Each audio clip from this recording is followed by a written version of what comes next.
G'day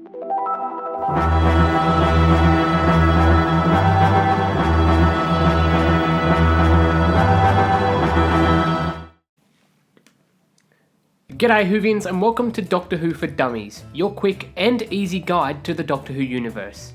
Now, I say easy, but this is Doctor Who. This ain't gonna be easy. So to kick it off, there are 13 Doctors. Well, technically 14 Doctors if you include the War Doctor. Well, technically, way more than 14 Doctors if you include the Timeless Child. But for this quick guide, let's just stick to 14 Doctors. The first Doctor, William Hartnell. The second Doctor, Patrick Troughton. The third Doctor, John Pertwee. The fourth Doctor, Tom Baker. The fifth Doctor, Peter Davison. The sixth Doctor, Colin Baker. The seventh Doctor, Sylvester McCoy. The eighth Doctor, Paul McGann. The ninth Doctor, Christopher Eccleston.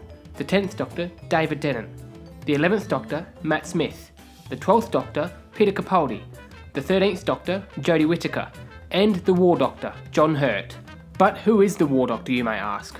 Well, the War Doctor is the secret incarnation of the Doctor that fought in the last Great Time War. But what is the last Great Time War, you may ask?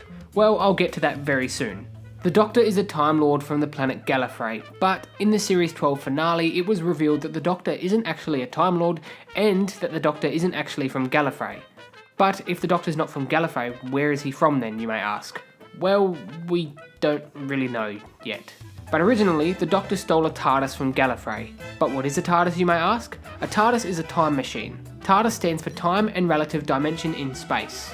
The Doctor stole a TARDIS from Gallifrey and left his home planet to travel the universe with his granddaughter Susan. Doctor Who kicked off in November in 1963 with the first ever episode called An Unearthly Child. From that starting year, this makes Doctor Who the longest running sci-fi TV show in history and the best. But why is there so many Doctors, you may ask? Well, whenever the Doctor becomes injured, his/her body goes through a process called regeneration.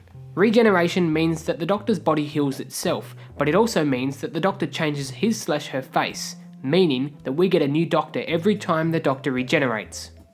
Since the Doctor started travelling the universe in his TARDIS, he has always had a companion, or companions, to join him along for the ride. The first ever companions were Susan, the Doctor's granddaughter, and Susan's school teachers Barbara and Ian. But throughout the many years of Doctor Who, the Doctor has had many different companions, including humans, aliens, and even robots. In 1989, Doctor Who was cancelled by the BBC. At that point in time, Doctor Who had been through 7 Doctors and it had just celebrated its 26th anniversary. But in 1996, America brought Doctor Who back to life with a TV movie, which also introduced us to a brand new Doctor, the 8th Doctor, Paul McGann. The TV movie was supposed to branch off into a brand new series of Doctor Who, but the TV movie didn't go so well. So that idea was scrapped and Doctor Who was cancelled once again. But in 2005, Doctor Who returned once again. The show was revived by the BBC for a brand new audience. This new revival introduced us to the 9th incarnation of the Doctor, played by Christopher Eccleston. This new revival also introduced us to a brand new companion named Rose Tyler, played by British pop star Billie Piper. This new revival also introduced us to a brand new dark storyline for the Doctor, which implied that his home planet Gallifrey had been destroyed in the last Great Time War, which was a war that was fought between the Time Lords and the Daleks. The Daleks are the Doctor's oldest enemies, and probably one of the universe's most deadliest creatures. But after a shitstorm behind the scenes, Christopher Eccleston left Doctor Who after just one series. This introduced us to the 10th Doctor, played by David Tennant. David Tennant stayed on as the Doctor from 2005 to 2010, and he became one of the show's most popular incarnations of the Doctor. Once David Tennant left the show, we were left with a new incarnation of the Doctor, played by Matt Smith. Matt became the youngest actor to play the Doctor.